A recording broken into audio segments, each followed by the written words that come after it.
हिंदी का दूसरा एकम है ईदगाह। बच्चों आज इस वीडियो में हम अपना आपका दूसरा जो पाठ है ईदगाह वह पढ़ने जा रहे हैं। इस पाठ के जो लेखक है उसका नाम है प्रेमचंद। उसका बचपन का नाम था धनपत राय।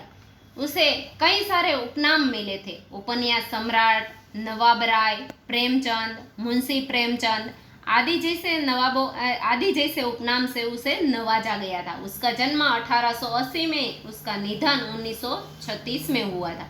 उनका जन्मस्थल वाराणसी के उत्तर प्रदेश के पास लम्ही नामक गांव में हुआ था। तो बच्चों प्रेमचंद जी की आगे की जो कहानी है वह उसका परिचय सुनिए।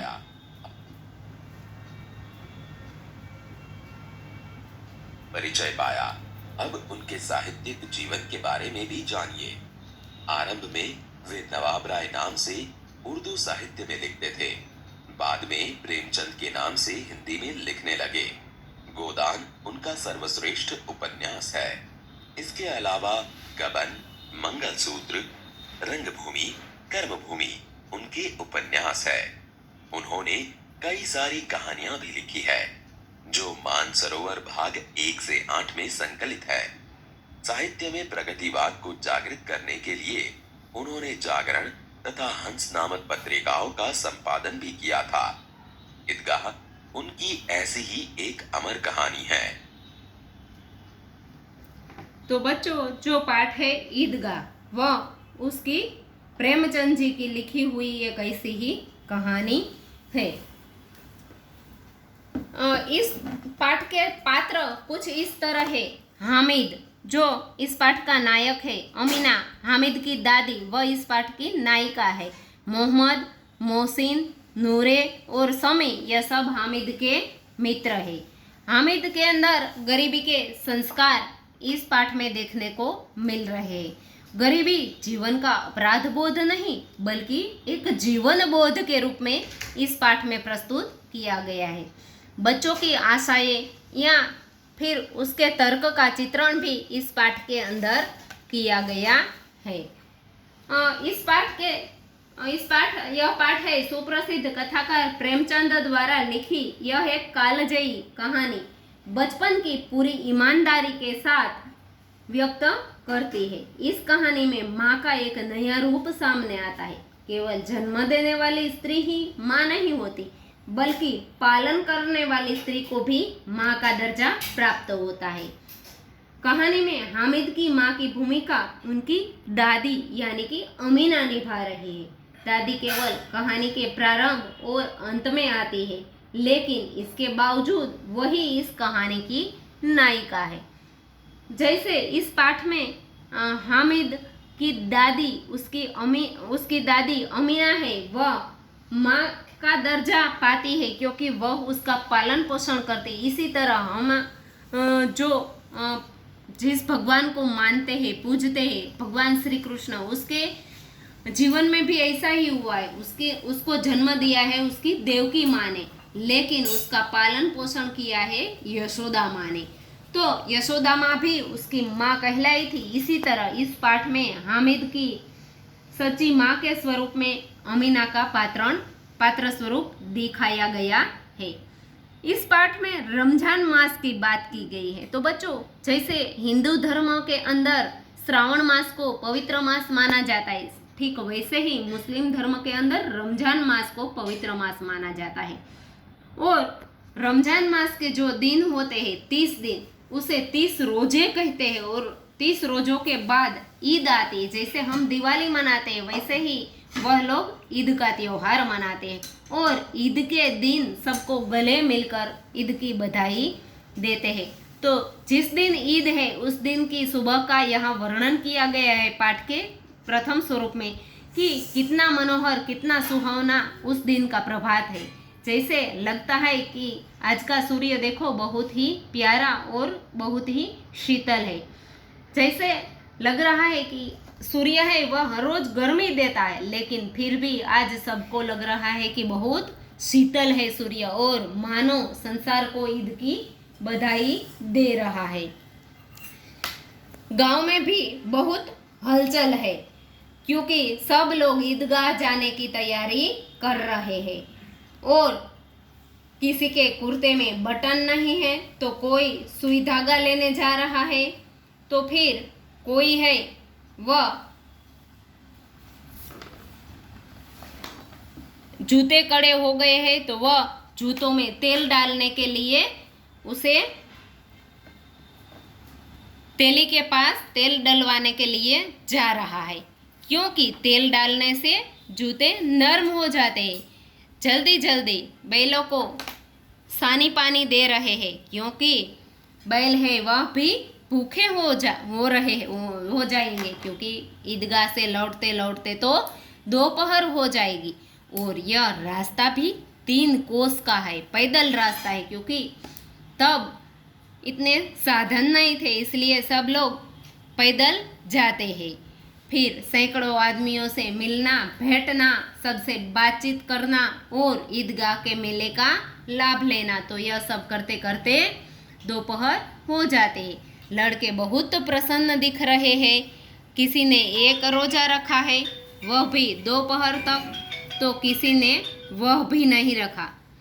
लेकिन ईदगाह जाने की खुशी में सब बहुत खुश है, क्योंकि यह सबके हिस्से की खुशी है ईदगाह जाना। और अब बहुत जल्दी है, क्योंकि ईदगाह क्यों नहीं चलते, सब जल्दी जल्दी से ईदगाह जाने की तैयारी करते हैं। सबके जेब में कुछ पैसा तो है, लेकिन ऐसा लग रहा है जैसे कुबेर का भंडार। कुबेर का भंडार किसे कहते हैं बच्चों? तो धन के जो देवता है उसे कुबेर देव कहते हैं। और उसके जेब में जो थोड़े कुछ पैसे हैं, तो फिर भी उसे ऐसा लग रहा है कि जैसे हमारी जेब में कुबेर का भंडार है। सब ईदगाह जाने की तैयारी कर रहे और कह रहे हैं कि रोजे हैं वह तो बड़े और बूढ़े के लिए होंगे, हम बच्चों के लिए तो आज ईद है, क्योंकि जब आप लोग भी मेले में जाते हो तब कोई त्योहार होता है तो उपवास का दिन होता है, लेकिन उपवास तो बड़े बूढ़ों के लिए होता है, बच्चों के लिए तो खाना पीना और मौज करना ऐसा होता है।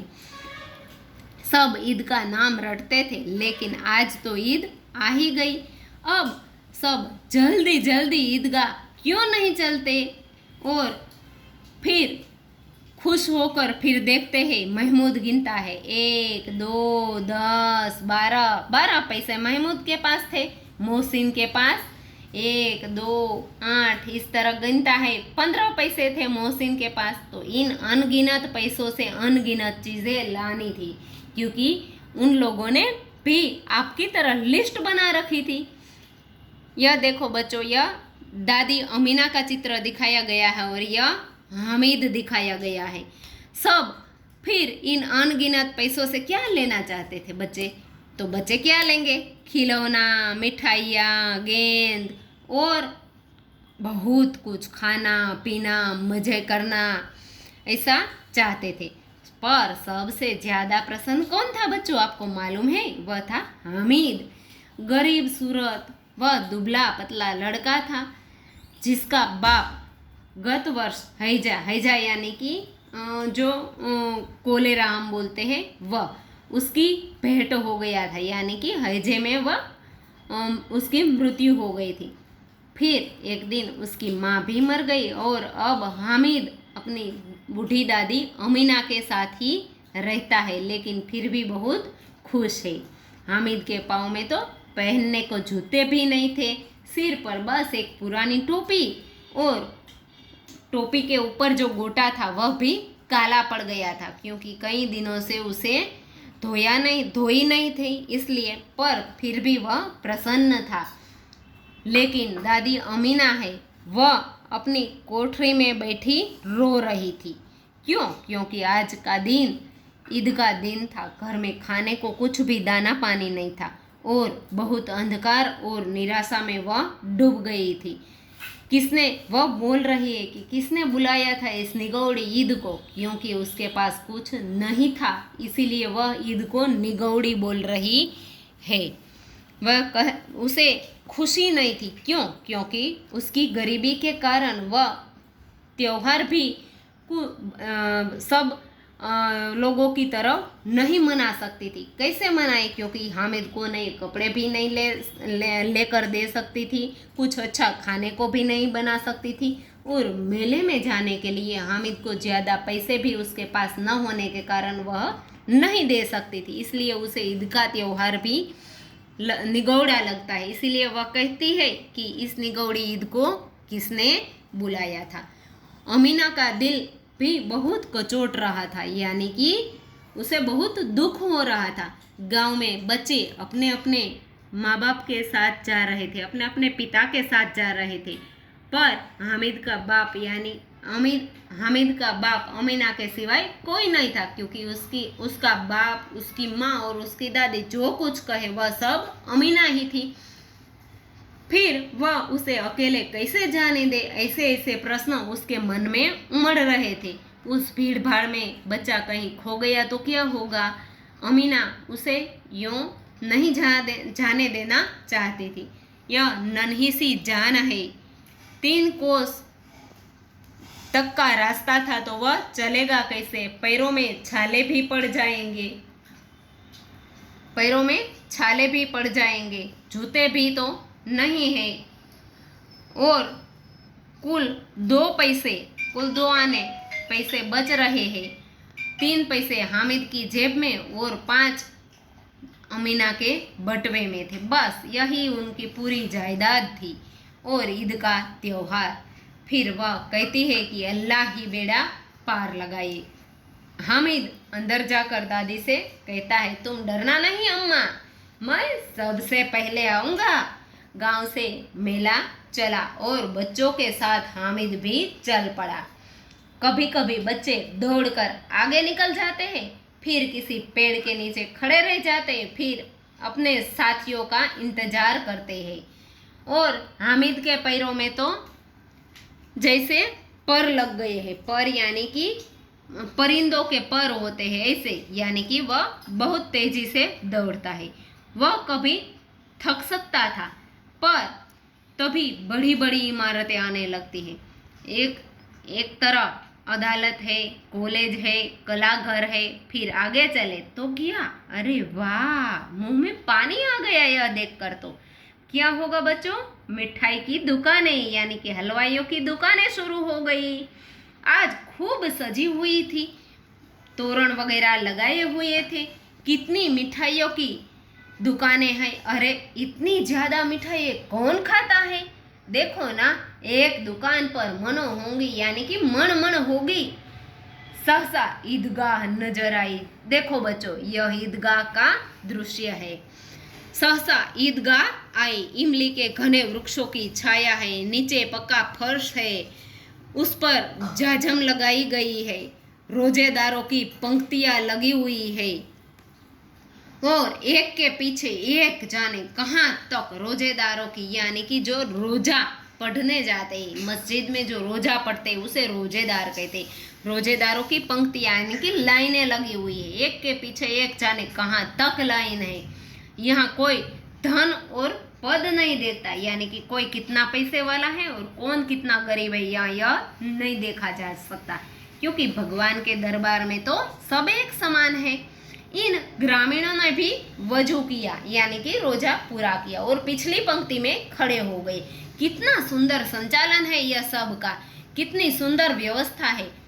ऐसा हजारों सिर एक साथ सिजदे में झुकते हैं और फिर सब एक साथ खड़े हो जाते हैं, मानो भ्रातृभाव का एक सूत्र समस्त यानी कि सभी आत्माओं को एक कड़ी में जोड़कर यानी कि पिरोए रखता है। जैसे कि एक माला में सब मोती एक साथ मिलकर एक माला बन जाती है, इसी तरह यहाँ सभी आत्मा एक हो गए हैं ऐसा दिख रहा है। नमाज खत्म हो गई, लोग आपस में गले मिल रहे। अब मिठाइयाँ और खिलौनों की दुकानों पर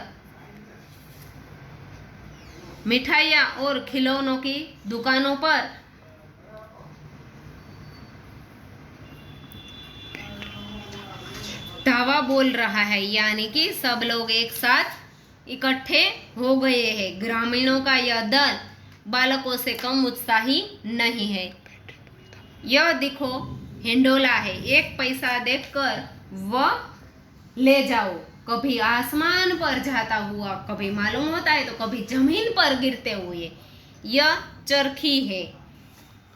लकड़ी के हाथी, घोड़े और ऊंट छड़ों से लटके हुए हैं। 1 पैसा देकर बैठ जाओ और 25 चक्कर का मजा लो। महमूद, मोहसिन, नूरे और सम्मी सब घोड़े पर बैठते हैं, लेकिन हामिद दूर ही खड़ा रहता है क्योंकि उसके पास सिर्फ 3 पैसे ही थे। वह अपने कोष का 1/3 सा थोड़ा सा चक्कर लगाने के लिए यह पैसे दे नहीं सकता था। तो बच्चों, आज का जो यह वीडियो है, आज का जो यह पाठ है, हम यहाँ तक समझते। आगे का पाठ हम पार्ट 2 में समझेंगे।